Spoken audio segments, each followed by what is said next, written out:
Ayan na. Mangat na agad. Sinundan ka agad ni Johnny. Mangat na. Mangat na. Mangat na si Mako.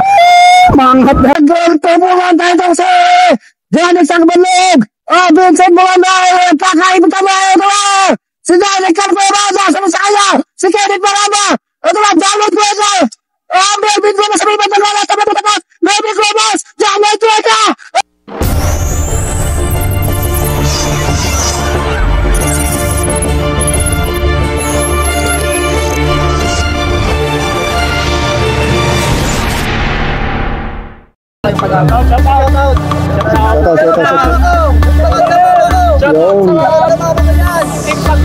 Ha? Sa TikTok mo mahal. Yung mga kilala mo.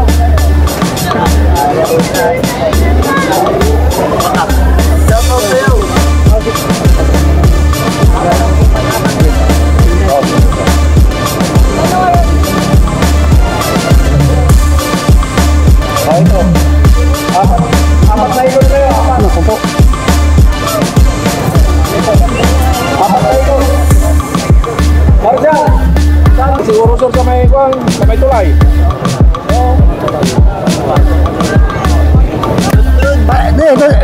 Parehas na tuntun, magkamukha eh. Huwag naman dun eh.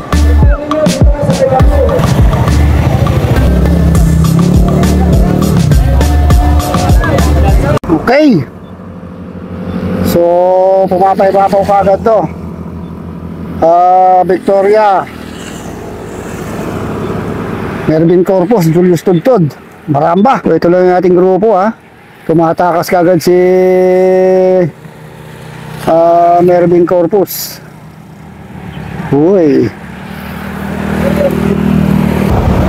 So ito ating likuran natin. Cristian Arodana, TJ Perez ba to? Si Sebastian. So Walter Dumlawan dito din. Uy, medyo makampas na si Mervin Corpus ha. Uy, dito si Juancho Calorina, isang tour legend. Sungka pang kagad ni Mark Maminta. So ensayo nila to, ensayo nila. Okay, may nabuo tayong 2, 4, 6, 7 riders breakaway. Darius Jan Villaseñor, Janik Agbanlog, Julius Tudtod, Kenneth Maramba, Jarlod Cuenca, Mervin Corpus, Ismael Grospe. Yan yung ating nabuong 7-man breakaway. Okay, si Mervin Corpus yung naka-team Pilipinas ha. Tignan natin kung mami-maintain nila hanggang sa dulo itong kanilang breakaway. Meron naman na rito meron ng rider dito ang Dandex Victoria, tatlo. Dalawang Dandex pala yan dito, isang Direna at saka ito si Mervin Corpus. Okay.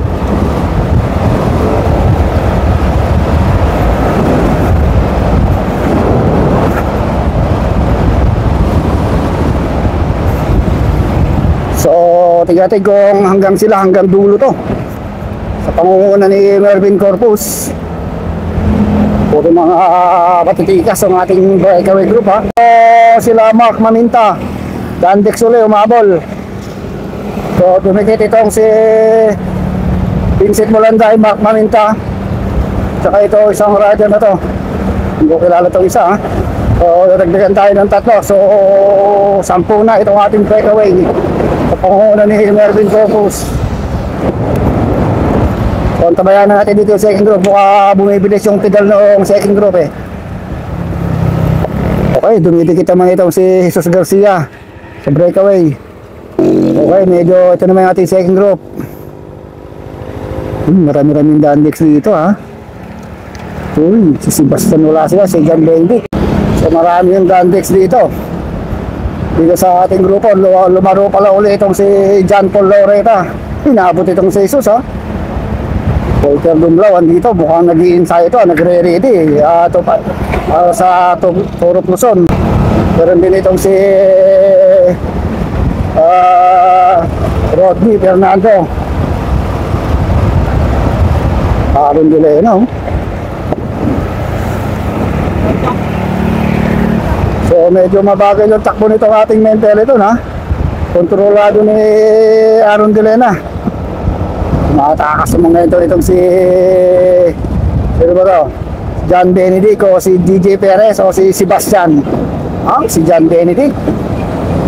Solong maghahabol ito ha.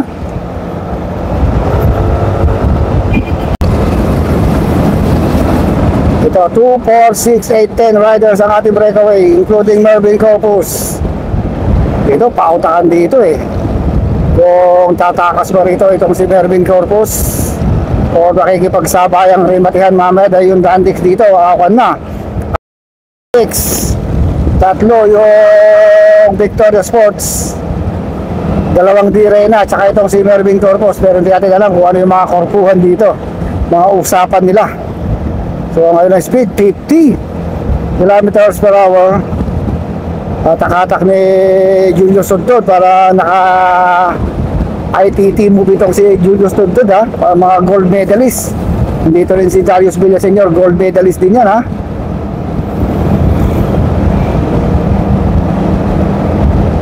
So mabilis at malayo na yung agwat. Hindi nakadikit yung mga Exodus dito ha. Walang Exodus dito. Saka yung mga independent rider ng Pangasinan. Dati na lang yung mga usapan nila dito kung nagkakaurpuhan na rito ha. Itong rider number 76 na ito, hindi ko kilala pero mukhang malakas tong si Idol. Ayan ating second group po. Medyo wala muna sa second lap yan magbabanatan. So tignan natin kung nagbago ba yung ating breakaway o sila pa rin. Uy, Mervin Corpus pa rin itong nasa harapan ha. Kung 13 o kung 10 riders pa rin itong breakaway natin o dumikit yung grupo. Uy, hindi. So nabawasan ng bahagya itong ating breakaway. Anong nangyari? Na-flat tire itong si Julius Tuntod. So na-flat tire si Julius Tuntod ha. Subukan na nila pakalasin itong si Mervin Corpus. 2, 4, 6, 8, 9 riders. Nabawasan tayo ng isa. Na-flat tire si Julius Tuntod. Mukhang nagkakatirahan na rito. Tatlo yung pan dito eh. Victoria. Ilan yung Dandex? 1, 2, 3. Tatlo pa rin. So may naghanap pa rin sa may bakas natin oh. Ang dami na naghanap. So pangalawang lap pa rin nila to ha. Hindi na tayo bibitaw dito dahil dito na magaganap na sa huling lap yung pakalasan. Kanina nakita ko nagpapakalasan, sinusubukan na ng mga Dandex na tumakas dito sa ating breakaway. So dito pa rin si Kenneth Maramba, Darius Danbia Sr., Ismael Grospe ng Victoria. Ang Dandex naman dito, John Rex Agbanlog, Vincent Bolanday, Charlotte Cuenca. At meron tayong isang independent rider, itong si Mervin Corpus sa yung rider 976. Okay, so nagpapakalasan na talaga. Mabilis yung balatan ng mga Dandex. Sumatakas tayo mga Dandex na makalayo dito kay Mervin Corpus. So last lap final. Kung mabilis yung takbuhan ng mga to, may sisikwat pero may tutugis. Ang talong dito kung makakatakas kaya itong si Mervin Corpus ito ng lupusan o susubukan tumakas ng mga Victoria Sports or Dandex dito. Taga-check lang itong si Mervin Corpus dito. Pero pag ito naisurvive niya hanggang sa sprint rimatihan, doon magkakaalamanan. So mabilis pa rin yung takbuhan nila, 55 ha. Talagang walang init bumitaw dito sa ating breakaway. Hintay sarado ng mga Dandex yung harapan eh. Hindi rin talaga nila binibitawan yung harap na grupo dahil pag nakalusot itong si Mervin o itong mga Victoria yung maghahabol. Ang mahirap dito kay Mervin pag umiliktik pa na yung paa nito. O si John Vic Carcueva pa itong rider number 76 dito. Carcueva, John Rick Carcueva na dating 7-Eleven, ngayon ay nasa GGC. Naku, ito yung magiging kakampi ni Mervin Corpus sa Turok Luzon. Itong si John Rick Carcueva. So kaya pala hindi ko mamukha ni si John Rick Carcueva pala yun. Ikakabulungan na rito. Mukhang ang kalaban nila dito itong Victoria Sports. Okay. So tignan natin kung dito sa part na to, dahil pabalik na tayo sa finish line kung meron na magkakatakasan pa rito sa ating mga breakaway group. Masarap pa itong si Mervin Corpus, bantay sarado ng Dandex and Victoria Sports itong harapan ng ating peloton. Talagang hindi nila hahayang may makatakas pa rito. Hindi rin kung magbe-breakaway pa yung mga grupo rito ha. Talagang ito kakampi dito si John Rick Carcueva at saka itong si Mervin Corpus dito. Dahil ayon sa prediction, ayon sa hula, ito nga ito yung mga magiging magkakampi sa Turok Luzon, the Carcueva Brothers at yung Dandex naman. Mapapasali yata ito sa Turok Luzon. Ito ang Team Dandex for the first time in cycling history. May mga amateur riders tayo na lalaro sa Turok Luzon, pero magiging pro na sila rin ha. Ito na yung pagkakataon nila na maging professional cyclist pag nakalaro sila sa Turok Luzon.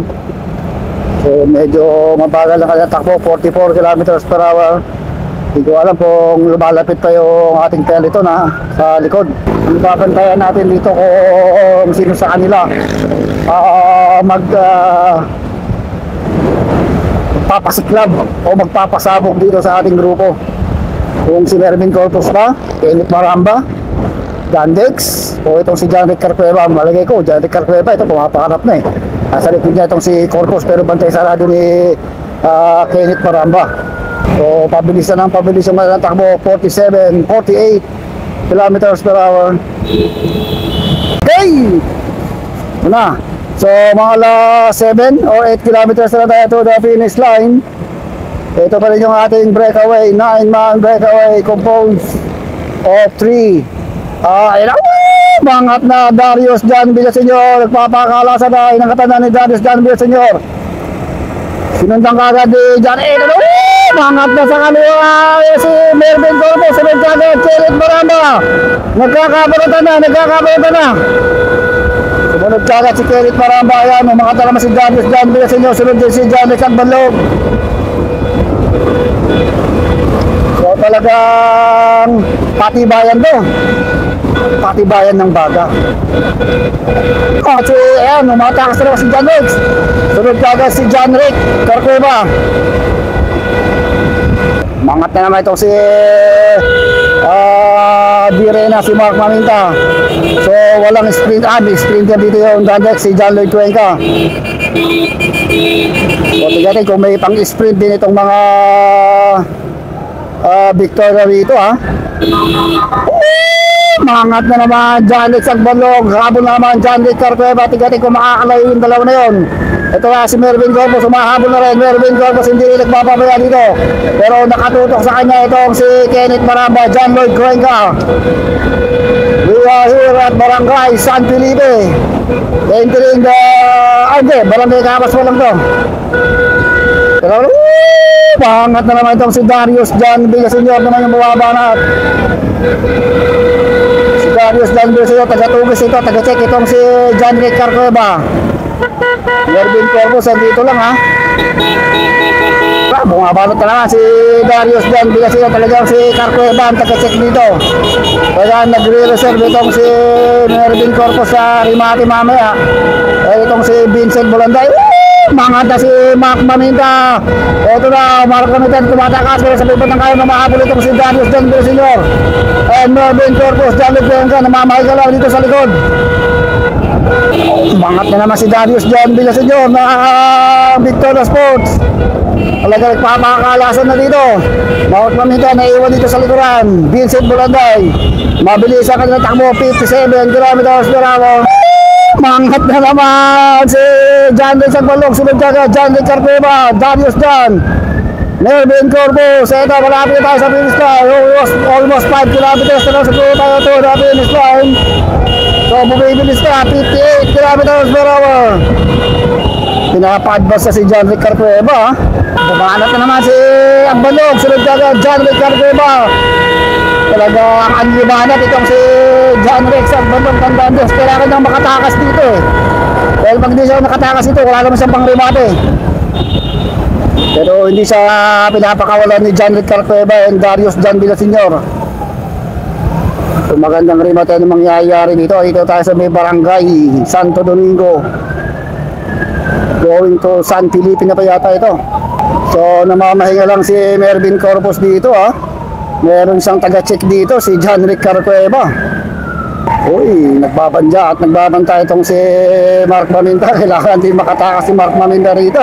Lahat gusto nang mag-breakaway dito pero mahusay, malakas yung taga-check ni Mervin Corpus sa si John Rick Carcueva.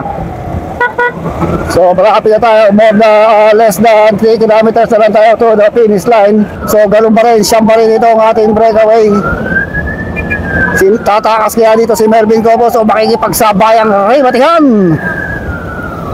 Hindi makatakas yung mga Dandex, hindi makatakas itong mga Victoria Sports. Kaya lamang dito kaya si Mervin Corpus sa rematihan. Kung maganda magiging pwesto mo rito ha. Dahil andito rin yung sprinter ng Dandex, itong si John Lloyd Cuenca. Kung i-sprint din itong si Kenneth Maramba and Ismael Grospe, kaya hindi rin biro itong rebatihan na mangyayari dito. Kaya huwag na kayong kukurap, huwag na kayong bibigit, huwag na kayong malalim dahil sigurado nagbabaga, nagliliyab at nag-aapoy na rebatihan na mangyayari dito. Ito na, last 1 kilometer to the finish line. Ito na, nasa kapan, hatak-hatak na ni Darius John Villaseñor itong grupo. Ito na. Okay, naka 600 meters to the finish line.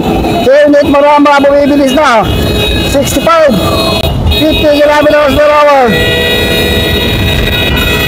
Ito na, dito tayo sa may welcome out. Ito na, last 500 meters to the finish line. Diyan isang manlog na sa harapan na bumitaw na itong si Darius John Villaseñor. Umahabol na yun, bumibilis na. Ito na, Mervin Corpus, John Rick Carcueva na sa harapan. Kenneth Maramba. Itong si Ismael Grospe, John Lloyd Cuenca dito na sa likuran. Nag-tuturuan tayo itong si John Rick Sangbalog. Vincent Bulanda, kakaibita mo ito na. Si John Rick Carcueva, nasunod sa kanya. Si Kenneth Maramba. Ito na, John Lloyd Cuenca. Mervin Corpus, sa may matagalan, tapat-tapat. Mervin Corpus, John Lloyd Cuenca. John Lloyd Cuenca, Mervin Corpus. Mervin Corpus, versus John Lloyd Cuenca. Magkakalimutan yan. Mervin Corpus, John Lloyd Cuenca. Mervin Corpus.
Kenneth Maramba, John Rick Carcueva.